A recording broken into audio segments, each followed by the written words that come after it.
যার যার আমলনামা তার হাতে,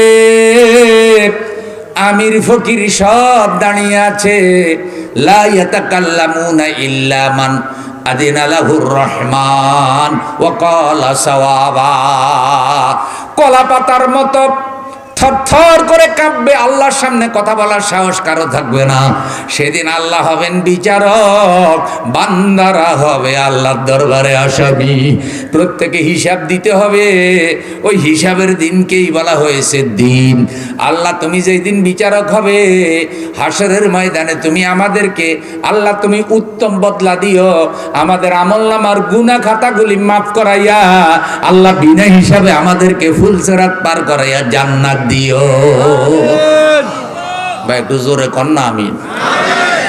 হিসাব যদি আল্লাহ নেয় বেলাল ভাই, আমরা কেউ হিসাব দিতে পারার সম্ভাবনা নাই, হুজুরও পাইতো না ভাই। এই জন্য আল্লাহর কাছে সবসময় দোয়া করা। পড়েন আল্লাহুম্মা হাসিবনি হিসাবাই ইয়াসিরা। হে আল্লাহ, তুমি আমাদের থেকে সহজ হিসাব গ্রহণ করো। সহজ হিসাব কি? রাসূল সাল্লাল্লাহু আলাইহি ওয়াসাল্লাম বলেছে সহজ হিসাব হলো আল্লাহ আমলনামা বের করবে, বের করে উল্টেবে। ওই যে শিক্ষক খাতা দেখে খালি টিক মার্ক দেয়, বেশি ভালো করে পড়ে না, কারণ পড়লে নাম্বার দিবার কোনো সম্ভাবনা। এত ভুল লিখছে যে যদি অক্ষরে অক্ষরে ভুল ধরে তাহলে এত জিরো দেওয়ার লাগবে। তখন শিক্ষক চিন্তা করছে, যা ফোলা ফাইনে তো কষ্ট মষ্ট করছে, ফাঁস করাই দিয়ে তো টিক মার্ক দিয়ে দিয়ে নাম্বার দিয়ে ফাঁস করাই দিয়েছে খাতা লেগে।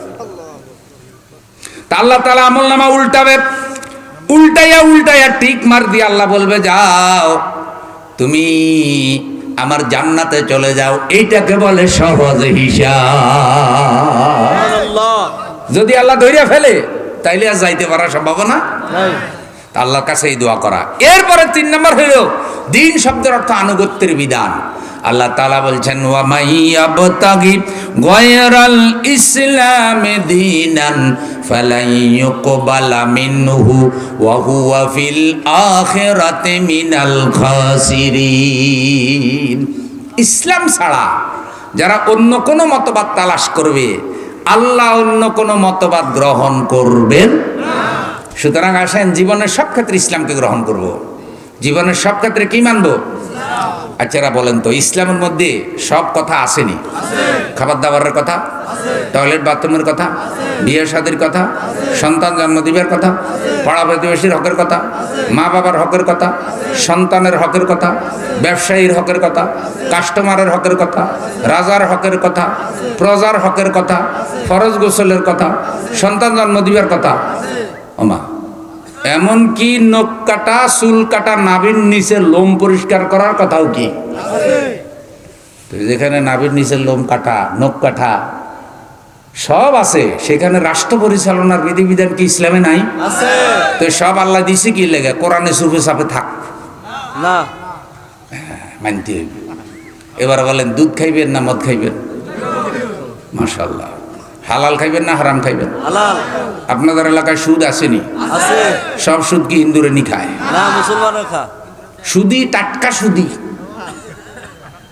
হাওলার চাইলে দেয় না। সুদ দিলে কয় কি কত লাগবে ক? কেউ কেমনে চলেন ক? আল্লাহ চালায়। আসলে কিস্তি উঠাই চলে ক? আল্লাহ চালায়। এতে সুদের দায়িত্ব আল্লাহরই দিয়ে দিছে, অথচ আল্লাহ বলছে এটা হারাম। আমাদের এখানে হুজুর একটু সুদের বিরুদ্ধে ওয়াজ করিয়ে এক জায়গায় গেছি আর কি, কারণ হুজুরদের কাছে অনেক দুঃখ টুক্ষ মানুষই কি, অনেকের কাছে দুঃখ বলা অথবা নিরাপদ না।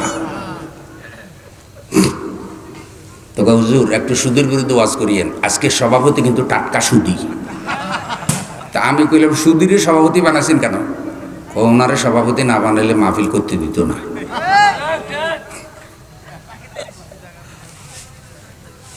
তা আমি সুদের ব্যাপারে ওয়াজ করলাম। ওয়াজ করার পরে বললাম ভাই আমারে সাইন ভুল বুঝিয়ে